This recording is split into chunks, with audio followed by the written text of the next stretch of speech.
On est en 2026 et dans le secteur public français, les ressources humaines, elles sont sous une pression énorme. Une tension budgétaire constante qui les force à se poser une question vraiment fondamentale qui va bien au-delà des simples chiffres. Et cette question, la voilà. Est-ce qu'il s'agit juste de couper dans les dépenses? Ou est-ce qu'on est en train de voir une transformation beaucoup plus profonde du rôle des RH? Pour bien comprendre de quoi on parle, pour saisir l'ampleur du truc, il y a un chiffre.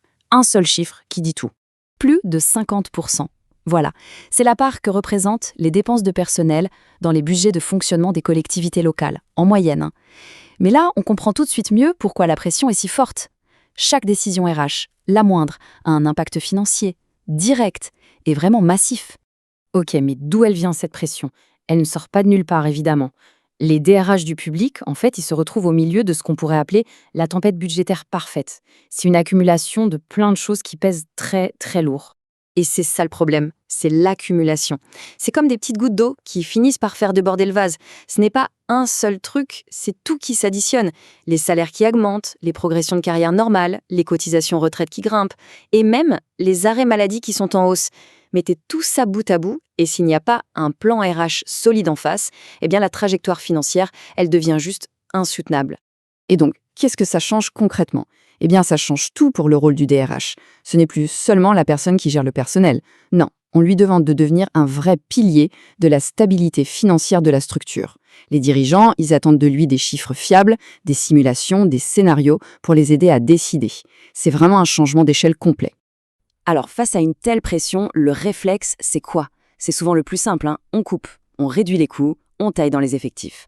Sauf que, attention, c'est un vrai piège. Une approche qui, au final, peut coûter bien plus cher.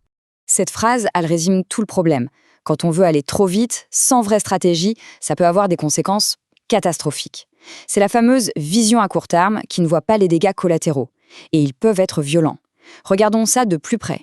Voilà le cercle vicieux parfait. D'un côté, on a l'idée de départ. On coupe dans les effectifs pour faire des économies. Logique, non? Mais de l'autre, regardez les conséquences. Ça crée une surcharge de travail, le service public se dégrade, l'ambiance devient mauvaise, et qu'est-ce qui se passe? Les arrêts maladie explosent.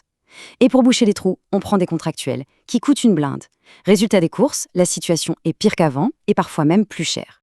Bon, ok, alors comment on sort de ce pétrin? La solution, ce n'est pas de couper à l'aveugle, mais d'optimiser, de le faire intelligemment. Et pour ça, il existe une vraie boîte à outils pour les RH.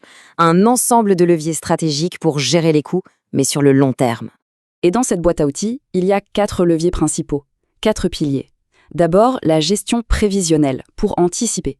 Ensuite, le pilotage du temps de travail. Puis, l'organisation stratégique du travail. Et enfin, l'investissement dans la prévention et la santé. Attention, ce ne sont pas des gadgets à utiliser séparément. C'est une stratégie globale. Voyons un peu comment ça marche. Le premier levier, c'est l'anticipation, le fameux GPEC, la gestion prévisionnelle des emplois, des effectifs et des compétences. Derrière ce nom un peu barbare, l'idée est simple, c'est planifier, savoir à l'avance qui va partir à la retraite, de quelles compétences on aura besoin demain, et grâce à ça, on évite de devoir recruter en urgence, ce qui coûte toujours plus cher. Bref, c'est la base d'une gestion saine. Deuxième levier, le temps de travail. Là, c'est assez direct. Bien gérer les heures sup, adapter les cycles de travail aux vrais besoins, ça permet d'optimiser tout de suite. Et ça nous amène au troisième levier qui est complètement lié, l'organisation du travail elle-même.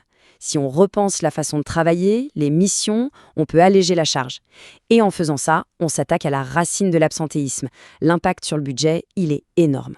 Et enfin, le dernier levier, la prévention. Ça peut paraître un peu contre-intuitif, dépenser de l'argent pour en économiser, et pourtant, investir dans la santé et la prévention des risques, c'est un des outils les plus puissants pour maîtriser les coûts sur le long terme. C'est mathématique, moins d'absence, c'est moins de remplacements à payer, et c'est surtout des équipes plus stables, plus engagées et donc plus performantes. Quand on met tout ça bout à bout, la conclusion est assez claire, non? Le rôle du DRH a complètement changé. Ce n'est plus un simple gestionnaire de paperasse, c'est devenu un vrai pilote, un stratège. Voilà la nouvelle fiche de poste du DRH public. C'est un peu un chef d'orchestre ou un équilibriste. Il doit jongler avec des objectifs qui semblent parfois contradictoires. Maîtriser le budget, oui, mais sans dégrader le service public. Garder les agents motivés. Et en plus, s'assurer que tout est carré sur le plan juridique. Franchement, c'est du pilotage de haute voltige. Et ce visuel le montre bien. La maîtrise du budget, ce n'est qu'une partie de l'équation. C'est une pièce du puzzle, importante certes, mais juste une pièce. Il faut que ça s'équilibre avec la qualité du service, l'engagement des équipes et la sécurité juridique. Si on oublie un de ces éléments, tout l'édifice risque de s'écrouler. Donc pour conclure, le vrai sujet n'est plus de savoir s'il faut maîtriser les coûts. Ça, c'est une évidence, tout le monde est d'accord. La vraie question, le vrai défi pour les années qui viennent, c'est de savoir comment on le fait. Est-ce qu'on continue dans une logique de coupe aveugle ou est-ce qu'on passe à une logique d'investissement intelligent dans les femmes et les hommes qui font le service public? C'est vraiment là que tout va se jouer pour la performance des services publics de demain.